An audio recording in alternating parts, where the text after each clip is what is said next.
Got a question? Ask Tom on Home Show Radio. This is Home Show Radio live on Facebook and YouTube. Your questions, Tom's answers. Now here's Tom Tynan and Charlie Mosier. And here we go to begin Ask Tom Live here at Home Show Radio. Thank you. Thank you. Thank you. It'd be kind of cool to have an audience. Actually, it'd be boring. It's home improvements. So hang up now. Don't. It's boring home improvements. No, I've been doing it for 35 years. Obviously, it's not boring because so many people do it. Home improvements. I would like to know the percentage of people that have done a home improvement. I can't answer that question, but it would be I can answer that question.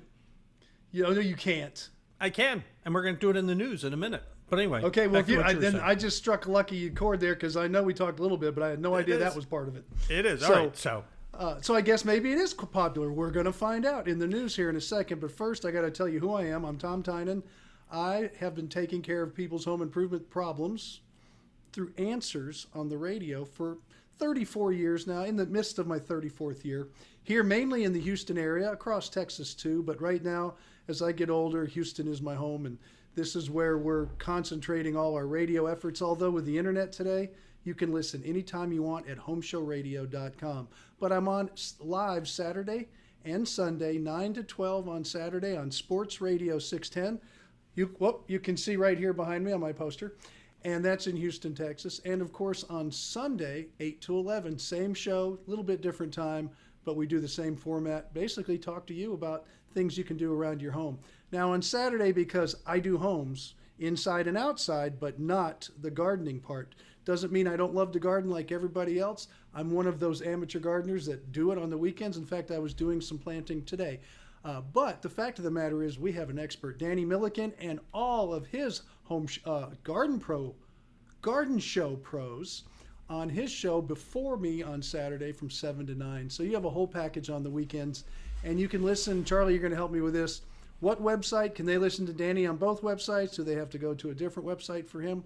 I'm not sure how that works. Well, I'll tell you one thing. I'll show you this. I've got see where it says listen on the radio.com app? Yeah, the guys apparently Entercom decided they're going to change the name to Odyssey, so I've got to change that graphic. But you can listen. The easier way to listen is go to homeshowradio.com right here. Where is it? Right here. Go to this website right here, homeshowradio.com, and there's a great big green listen button there in the lower right-hand corner. You click that, you can listen anytime you want. In fact, we stream Tom's past 2 weeks of shows all week long, and then he does a show, and the old one gets bumped off, and they just stay on there. If you listen anytime you want, 24 hours a day, you get a little Tom Tynan Jones in the middle of the night. We'll scratch your itch. Don't do that. But my question, Charlie, to you is, can they listen to Danny on the garden side on my website, or do they have to go somewhere else? In fact, Tom, they can't. No, but I don't know. Okay, but there's if you scroll down to the bottom, there's a link that takes you to homeshowgardenpros.com. If that's too many letters for you to remember, or you just go to homeshowgardenpros.com, and there's a similar green button right there. Okay. Zach, our web wizard. That's Zach 1 because we have 2 Zachs now, but Zach number 1 created it and made it super easy to listen to the show anytime your heart desires. So. There you go. But what we do here on Thursdays is we answer the questions you send us at homeshowradio.com under the Ask Tom tab. But we're here live. I should bring in the newspaper like, one of those proof of life things that we really are live. But you can put your questions in the comment section down underneath, whether you're on Facebook or YouTube, and we'll be able to answer them for you here on the show. So that's how that works. But before we get to that, Tom, it's time to go around the globe and up your block with What's News in Home Improvements. There you go. Yay. This week, Okay. to sell or to stay, what is the better way for you? Well, according to the way house prices are rising, the chances of you being able to find a deal on home are pretty stout. That black line that's going up there was from 2002 through 2007, and the second one is from 2016, the blue one, to 2021. You see any scary similarities there to when we had the mortgage crisis? Fact is, though, that the experts say the chances of that happening right now are pretty remote because credit is far tighter now than it was back then. True. And the other thing that's driving problems right now is the supply and demand. Is that, as you can see, the supply is so far down right now that there are literally, I think we read a couple weeks ago, there are more realtors than there are listings in America today. And I believe that for yeah, sure. so that's for sure making it easier to stay put, which segues right into a survey that DeWalt commissioned. There you go. That found out that 52% of homeowners favor home improvement over moving, which is job security for us. But we're not talking about changing light bulbs and things like that. They said in this survey, 64% of Americans are budgeting $10,000 or more, while 28% are planning to spend over $30,000 on home improvement projects in the coming year. So, Tom, you ready to play a game? We're going to play Home Improvement Feud here. There are 5 top projects that DeWalt ranked as the top 5 that homeowners are going to do. Would you care to guess here and see if you can win the Home Improvement Feud? I don't have one of those buttons. No, afraid not. Oh, so I can't play. No, that's fine. It's going to be one of 2 things that I would think of. Mm-hmm. And my first one I'm going to say, because it's a personal space, it's where you want to play, and that's bathrooms. You do want to play there. Number 1 answer, Tom. Okay, you're supposed to save that one till last, all right? Tom obviously wasn't. Well, you said it was number 1. Right, but I mean, where's the drama now? Okay, so what are the other 5? Well, those are the ones I don't know. You ruined it. You told me the first one, Bond. Because we should have taped this. Now we need that newspaper and tape it beforehand saying, Charlie told me the answer to number 1, he said, but I have to come up with the other 4. And then he wanted me to be creative, and I'm not an actor. When I know something, it just blurts out. I don't have any way to stop it. This is why Tom have you noticed that, Charlie, working with me for 25 years? So what do you suppose, if bathroom's number 1, what do you suppose number 2 is? Came before we ever talked about this, kitchens. Yeah, absolutely. Kitchens. Yeah. And then any other guesses on the other 3? Now, these are going to be tough. Mm-hmm. So I am going to go out on a limb because I think there's 3. I might get 2 out of 3 on these last. Mm-hmm. But I want to say home office. Nope. Okay, do you want me to keep guessing? What's that? Okay. Okay. Like, well, you have to have a button for that. Okay. Right. No, I'm trying. Okay. Kitchens and bathroom is easy. It's all the other ones. There's so many things you could do. Okay, what's next to the bathroom? A master suite. Bedroom remodels. You bet. Number 4. Bedroom models. Okay. That would have been one of the top 5. And then the other 2 are outside. They say landscaping is number 5. Well, and number 3, surprise me, porch, patio, and deck makeovers. Well, that's kind of like outside. Okay. Mm-hmm. I saw this list yesterday, and I realized what's happened in my house over the last year, and I realized that you've actually done some of these. I'm looking at them. All 5. All 5. So I've done 1, 2. I've done 2. The bathroom and the kitchens. Mm-hmm. Landscaping, I'm having to do because of the freeze. That wasn't something I wanted to do. And Gary, by the way, wrote in here. He says bathrooms, kitchens, family room, entertainment room, garages. So he scored about as well as you did. Well, now, me and Gary think on the same term. Mm-hmm. I just had my air conditioner fixed in my garage. My garage is my favorite room, but most people aren't like us, Gary. We're special. Okay. I like garages. And that, ladies and gentlemen, is what's news.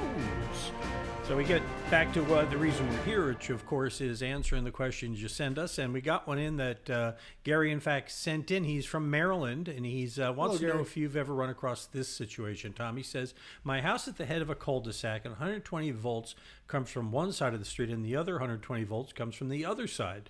So if the power goes out in one part of the neighborhood and not the entire neighborhood, only half our house loses power. How is that possible? I have never heard of such a thing. Ever. I'm sorry. I haven't. That doesn't mean it doesn't exist. It does with Gary. I have never heard of such a thing. The only thing that I could think of is if it's and in Maryland it could be a very old neighborhood. In the old neighborhoods, they used to run 3-phase. So you had 3 phases running, and maybe somebody messed it up and split when they went to a single phase, which is actually 2. They call it single phase. They ended up running the 2 legs from different areas, but it's so unusual. I've never heard of such a thing. Yeah, he says that the house, Tom, was built back in 1972. If That's has not anything. old.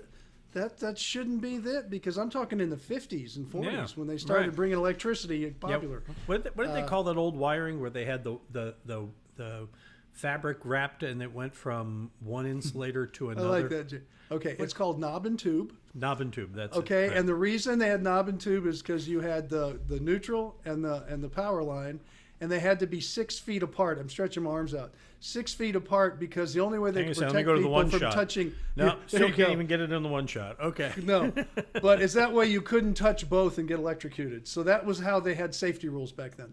Unless you're really tall. So what they were really doing Or you was stretch out from this feet was to hand. This obviously was some sort of sinister government plot to get rid of really tall people. Well, that could be. Thomas Edison and Tesla came up with the alternating current Westinghouse. and blew him away from the direct. And George Westinghouse. Well, he Right. was the banker part, but Tesla worked for him and came up with that alternating current. Yeah, I Well, didn't thought know that Edison until I was saw DC. that the other day. And that's why we called Tesla the car. What? Yeah, but Edison was DC. He was DC. He wanted it, Yeah. but doesn't have the power.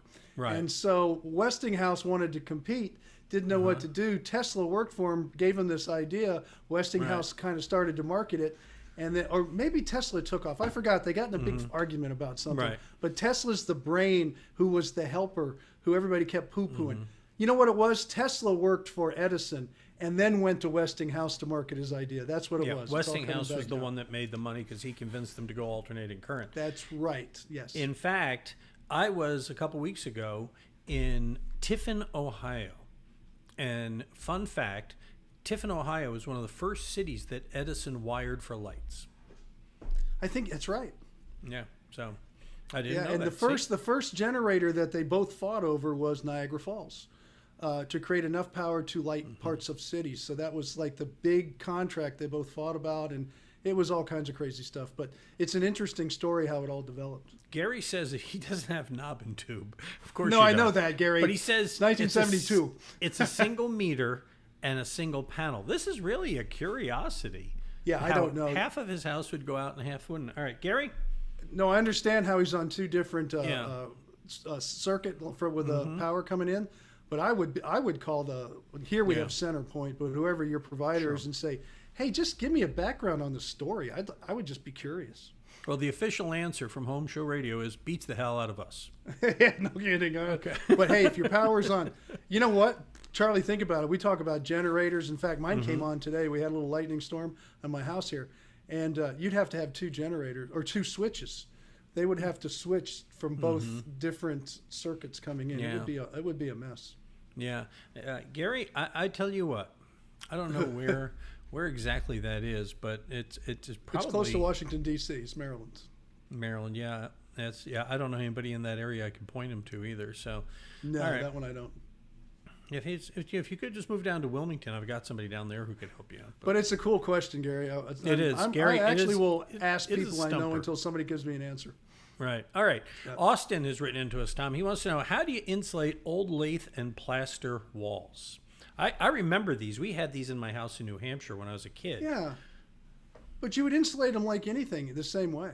A lath and plaster wall, if it's already up, if you're tearing it down and going to build a new one, that's a different story. But you would just put fiberglass in the cavities. You could have it loose filled and just packed in if you wanted to. You could use some of the spray foams. I'm not sure where he is, but with lath and plaster walls, I'm sure it's not in the deep south. It's probably up in older parts of the country in the northeast.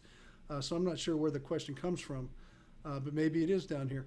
But as far as that goes, you insulate it the same way. But one of the things, when you take a really old home, you can't make it super energy efficient. So don't try, because it's just not going to work. You cause more problems with other things. So with an old home has its own character, its own wonderful place to live. I have had owned very old homes before. Tom, so he says, I would by tell the you way, to enjoy it. Just so you know, he says that he's in Southern California. Well, it's to say it's. I'm wondering there's some where old they areas have down that. there. That is an old piece of construction for Southern California. Well, it's probably in the 50s and stuff. And California is. I lived in an old home in Santa Maria, California. It was lath and plaster walls, That and it was chapter of built your in life the I've never 30s. heard. Okay. That's a Yeah, chapter it's some of your of my life. life we don't talk about much. It was California in the 70s. That's And I was before very the young. prison years. I understand. But this house was built in the 30s. It had the old alleys in the back. It had the mage quarters, Yeah. they used to call it. He It was a he very wrote old in, home. said So they it's, have them in California. He They just had the wrote in, gold rush. Tom, to say that it was a 1920s bungalow. There you go. This was a bungalow I was in. So Yeah. they do have them. Remember, we had the gold rush in 1849, if I'm correct. So people were in California before they were in Utah, Nevada, and everywhere else. They all went to California, not only from the East Coast, but they came over from Asia and everything else. It got populated pretty quickly, pretty early. Well, Sacramento, or excuse me, San Francisco being a good example. Well, and as they say in Oregon, most people went west on the Oregon Trail, right? Yep. And when they came across, there was a fork on the Oregon Trail that took you down to gold country. And what they did is they painted a rock gold with an I've heard arrow that on story. it pointing that way, Yeah. right? And a little further up, there was a sign that said Oregon with an arrow pointing the other way. And so what people in Oregon understand is that people who came west for gold went to California, and people who could read went to Oregon. Nice. Well, I'm not going down that road because I have family in both. All right, And my fair wife's enough. from California. She can All read. right. And just a little roll call for you here as we move along. You're welcome, Austin, by the way. He just wrote in to say thank you to us. I wish we bet. could help you more, buddy. Annie is joined us. Michael has joined us. Charla, Jay, Jojo. How you doing, buddy? Good to have you back with us again. Gary, of course, Michael, Rusty, Haas, and a bunch of questions. Oh, that's all Gary's questions right there. Charlie and Zach is watching across all. Zach, get back to work. All right. Hey, Rusty, how you doing? Good to have all y'all with us. Heard here your today. name. Yep. Let's get to some of the questions we got from our mailbox here at homeshowradio.com. Or if you want to send one of those in, by the way, you can go to homeshowradio.com, fill out the Ask Tom form, send it in. Or since we're here live, put them in the comment section. We'll help you out. First question we have from there, though, Tom, comes from Michael in Taylor Lake Village. He says, I've used the same air conditioning company for more than 20 years, and they installed my unit that I have now about 11 years ago. And they say it has a Freon leak in the coil of the outside unit. And they quoted me $2,800 to replace it. Is this a smart thing to do, Tom, on a unit of this age? Yeah, if you want to keep it. I did. I mean, I can't tell you what's smart and what's not, but if you have a really well-installed unit and you don't want to, if you go and change out the entire system, you're looking at a lot more money. And I mean that sincerely. If your system is all working really well and you want to just change the condensing unit outside, I think I paid $3,500 to have mine replaced, and my unit's 22 years old. And because the furnace I have is a 25-year non-prorated warranty, it still has 2 years left on it. I'm not going to pull all that equipment out. The fact of the matter is in some cases, if you don't have the money and you need the system running, and a condensing coil cannot be fixed. That's exactly what happened to mine. Once a condensing coil leaks, the condenser needs to be replaced. And when it comes time, if you have some inside pieces that need to be replaced, you can match them up and replace those later. And that way you don't have the full expense. So is it the only way to go? No. Is it a good way for a lot of people that don't want to go into either debt with a lot of loan on an air conditioning system, which is hard, or just want to keep it running, or maybe even the house is going up for sale in 3 years and you don't want to put that big investment in. So there's a lot of different reasons to choose one or the other, but either way it should work. All right, fair enough. Got a question that came in from Robert in Central Florida. He says that he's going north, staying up there for 3 or 4 months. He wants to know, what does he do with his water heater while he's gone, Tom? Just leave it on and leave it alone. Turn the water off to the house. You're in Florida, so don't worry about draining the pipes, and you're not going to be gone, it sounds like, in the winter anyway, but that wouldn't be an issue. Turn the water in case anything breaks in the house, even your water heater. It's not going to pump just hundreds of gallons and thousands of gallons of water through the house. Some water will get discharged, and it'll be fine. When you get back, just have some cleanup to do. But I don't want you to turn the whole thing off because it's going to get rancid and nasty in there, and you're going to use such a little bit of electricity just to keep the water the same temperature. You're not going to be using any. It's going to be fine. It doesn't evaporate away. A lot of people think that. It doesn't boil over. It just stays hot in there, but hot enough to keep the bacteria killed. You're going to find very little on that. And with your air conditioning system, I would tell you to leave it at 82 or 85, somewhere in there. don't let the house overheat. You come back to cracked molding, cracks in the sheetrock, your furniture, kitchen cabinets will have cracks in the doors. If it overheats one time, you get a hot spell coming through. So keep it acclimated too. I can't stress this enough, and I've owned more than one home at one time where I had a house on the beach or a house up in Lake Placid, a house in Houston. You have to keep them running. You have to keep them acclimated. It doesn't use a lot of electricity. You can't just shut it down and leave.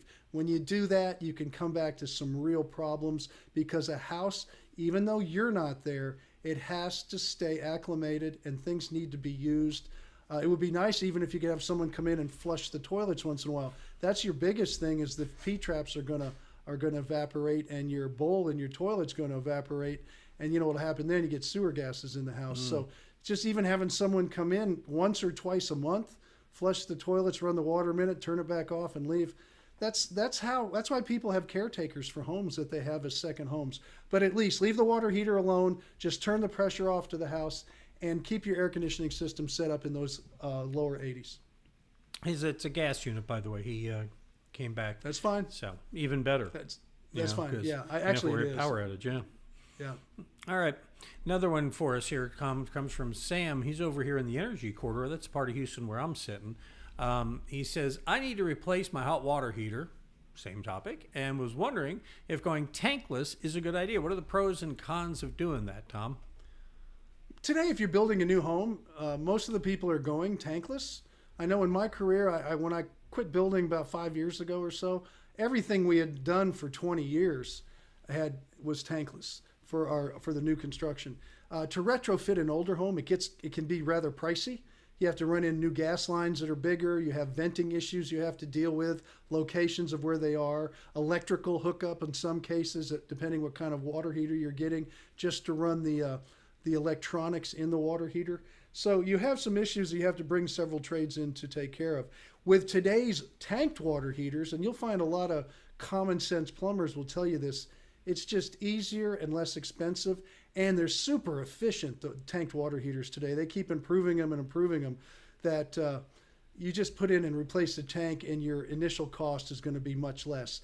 Now, what I would tell people is this, if they're going to take it a step further and say, well, Tom, there's sometimes I have 12 people in my home and we just run out of hot water. There's a way to get around that. You can put a tanked water heater in for when you don't have all those people there and you have plenty of hot water, and then put a booster heater on the outside, on the water coming out of the water heater. I have one at my house when we have a lot of guests or the kids come home, and that way it's like a post heat and a preheat. And as it goes through the preheat, it goes through the post-heat. You constantly have all the hot water you want. But when the kids aren't there, your guests aren't there, it doesn't turn on at all. And then you can go to just an electrical unit where you don't have gas lines and you don't have a venting issue, and you can just run some electrical power to it and combine those, say, with a gas tank, and you can have the best of both worlds. So it really has a lot to do with lifestyle, but in most cases on a retrofit, it's very expensive and not worth it. Here's one for you, Tom. CJ just wrote in to ask us. He says, how would turning the water off while on vacation affect my water softener? Your water softener you can shut down. If you have a water softener that, there's a couple ways to do it. The easiest thing is put it on bypass and it won't come on. If you have a timer, just turn the timer off. Unplug it if you want. Just reset it when you come back. Just leave the water softener alone. It has nothing to do with the water heater. And if you have a Kinetico like I have, I would put it on bypass and it just wouldn't come on, or it probably wouldn't come on at all unless water is running because it measures itself. So water softener is something you just kind of ignore. If you have a timer, you don't want it to regenerate, I would tell you to just unplug the timer. Usually they have a little transformer plug like you have with your cell phones and stuff. Just unplug it, then it won't regenerate until you get back, plug it back in. You'll probably have to reset the timer on it, which should be pretty simple for most people besides myself who can't reset anything. So I have a hard time with that. I just bought a new motorcycle. I can't figure out how to use half of it yet. Yeah, that's it. The nature of I a can car. drive it.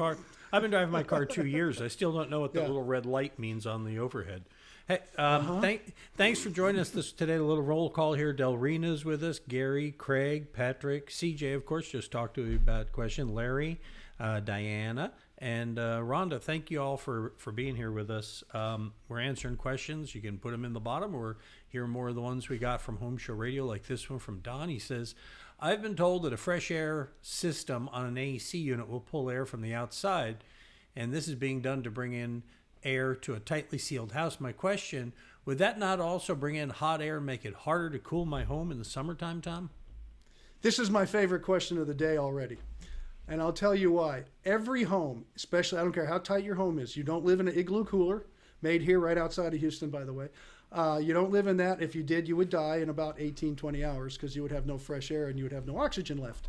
Always a picture of sunshine. If you don't believe me, take a small puppy or something, put it in a jar, and you'll watch it die. Of course, you're not going to do that. What I'm saying is, think about your body is that way. If you know an animal has to have little holes in a cage, even a parakeet, think about you too. That's what I'm getting at. I didn't mean to be so morbid there, but it makes the picture come alive, or not. The fact of the matter is this. You are going to have infiltration. How about this idea? You can bring infiltration through a fireplace, through a draft hood on your dryer, through your kitchen exhaust. It's going to pull air in. And the reason it is because no ductwork on an air conditioning system is 100% sealed. It doesn't happen. Whether you lose 10%, which would be a really good system, or some systems can lose up to 30, 40% when they pressurize up and these little tiny leaks happen throughout, it's common, it's going to happen. That air has to be replaced. So the house starts to suck in other air to replace it so it balances it out. And it's going to suck it through the walls, through the light switches. You got the picture. It comes in unfiltered, which means it's dirty. And it comes in either hot or cold if it's the winter time. It doesn't matter winter or summer. But how about this? How about we allow the air conditioner, give it a little lung, a little breather tube, and let it just pull in that 10% or whatever, just what it needs to balance it. But yet it comes through a filter, then it goes through the conditioning, whether you're cooling it or heating it, and then it ends up into the house with the rest of the air that's circulating. Much more efficient and much healthier. And a healthy room needs about 5 air exchanges an hour. Now, you get a lot of that just by going in and out of doors and things of that nature, but you cannot live in a sealed environment. You will die. And just picture the little pet or whatever you want to picture. You don't want to do that to your family. You don't want to do it to your pets. You don't want to do it to yourself. The only thing you can do that with is a fish because you put them in water. You can't do it, and that means you too, you'll get sick. Or some people just live kind of sick. They have allergies, they have this, they have that. When they wake up in the morning, it's because they're not getting fresh air returns. So I know Charlie hates me to say this, I highly recommend it. As opposed to partially recommend or lowly Or recommend. yes, or maybe a little. Yeah. I don't work in Washington, so that's okay. I feel the same way about that as I do hot water heater, or Oh, fried shrimp scampi. It's like, come on. Or shrimps. I want a whole bowl of shrimps. All right. Hey, we only got a couple minutes. Let's see if we can get a couple more questions in Sure, here go real ahead. quick. John in Boise says, I have an old dish satellite up on my roof. I want it removed, and I'm planning on replacing my roof. I just removed a 60-foot birch tree, which was damaging my roof. Do roofing companies remove old satellite dishes, Tom? I would think they would. Yes, and I can relate to this. In my life, I had a beach house. When I got the beach house, somebody had lived there before, and there was a satellite dish. Oh, it was my stepfather that actually rented it from me for a while, and he put a satellite dish on there. And when they left, I wasn't there most of the year, and I'd come in, and people would keep breaking in. And I couldn't figure out why. And one day I took the dish off of the house. I called the company. They said, I don't want it. And I would suggest you call the company in case they want to come get it from you. But they won't. And then I threw it away. After the dish came off the house, I was never broken into again. So there's some other residual things that might happen to you too. That's a true story. I'm telling you. I couldn't believe it. Will the roofers take it off? Absolutely. And that's the time to do it. Have them pull anything off you don't need and then put a nice clean roof on there. But call the company in case... Oh, well, we want our equipment back. We'll tell them it's in the garage. Come get it. Right. Yeah, you want to go to the city dump. It was about 2 weeks ago. You may want to dig down a little. It'll be right there. Yeah, no. But usually they'll say, no, we don't care. They told me, oh, we don't care. It was there for 4 years. Nobody cared. Exactly. All right, last question comes from Beth. I think you may want me to take a run of this. Is there a streaming service your show is played on? I used to be able to listen. The answer is yes with Charlie. Yes, take it. I want to play your program on my Alexa because we no longer use radios. That was the amazing part of this question. They don't use radios, so she was hoping she could help us bring her to the light here on how to catch the show, and it's easy peasy lemon squeezy for you, Beth. All you got to do is go to homeshowradio.com, and then cleverly concealed in the lower right-hand corner, But can she do that with Alexis? AskTom button. What's Can that? she do that with Alexis? I have no idea. I don't have any either. of those devices in my house. Okay, that was her question. Can she do it with her Alexis? I only want my Nest thermostats and my phones listening to me. I don't want another device. No, it's true. There are other people out there. No, we don't have curious. any of those speakers that listen to you and stuff. I don't have those in my house. But I don't know if it's possible. I think the way to do that would be to go to the Odyssey app. And go that way, but then you got to listen to Sports Radio 610 as Not Just Tom. Not that there's anything wrong with Sports Radio 610, but if you're after Tom, yeah, they're good people. But if you want to listen to Tom, the easiest way is to go to homeshowradio.com and click the listen button, or subscribe to our podcast, because the podcast is Tom's show sans commercials. So that's another way to go. So Okay. I've yet to figure out why we do that. You can come program my motorcycle now too. What is the revenue model in giving away the show for free with no commercials? I'm still the geniuses across the hall haven't explained that one to me yet. So. Well, and that goes all the way back to day one when I was in radio 30 years ago, and they said, let's put it on the internet, and then somebody figured out, hey, we're not making any money, and people are not happy, and then they took it down for a while, and they still haven't figured it out. And you know who figured out how to make money with that? I don't know. Mark Cuban. And he sold I believe that. That's He's how he got rich. Guy. He had broadcast.com, and he sold it and made $1 billion and really bought the Mavericks and went on Shark Tank. And he seems like a good guy. He's up the road from us here in Dallas. Yes, he is. So, all right. Well, that is all the time we have for today. Of course, you want more Tom. You got an itching for more Tom. You're in luck because he's on the radio every weekend. Yes, I am. Visit me. However, I know Alexis can't be part of the party apparently. But you can visit us at homeshowradio.com and listen, or of course just listen to Sports Radio 610 Saturdays from 9 to 12 and Sundays from 8 to 11. And of course, homeshowradio.com, as Charlie has mentioned, hit the listen now button, and don't forget Danny on Saturdays from 7 to 9 with all your gardening information. And if you haven't listened to him, give him a half an hour, and I think you'll like him. He's sharp. He knows what he's doing. Yeah, he has a rotating panel of local home garden centers, family-owned garden centers who grow things here that work here and all that. So it's a great place to go for some great gardening advice on Saturday morning. And before we go, I got one last thing to share with you, Tom. From the department of This Could Leave a Mark comes this genius who's sitting on top of this thing with a welding torch in order to bend it down and bring it down. You got to admit, this is this something you would teach in your class? Charlie, it's actually kind of doing that kind of thing is standard. I run I think the finest welding program in the country with the AWS. And yeah, that's not as uncommon as what you just saw. We've even done it with cars. Wow. Whereas we're heating it, we're driving the car on the metal and forming it to do things. Okay, well, yet another reason why. Strange deal, but it's scary to people who don't know what they're doing. Yeah, that I won't be doing that for a living. So, among other things, I don't like to work around open flame. Number two, I don't want to use that part to do that. Actually, that plate's bending quite nicely. He's doing quite a good job. I was watching that. There you go. I thought you said you were going to have something that was going to be scary. I said, no, that's pretty much what we do in welding sometimes. All right. Well, we will come back and do this. We'll be back again 4 o'clock Central next week to do this all over again. Hope to see you. Got a question? Ask Tom on Home Show Radio. Home Show Radio.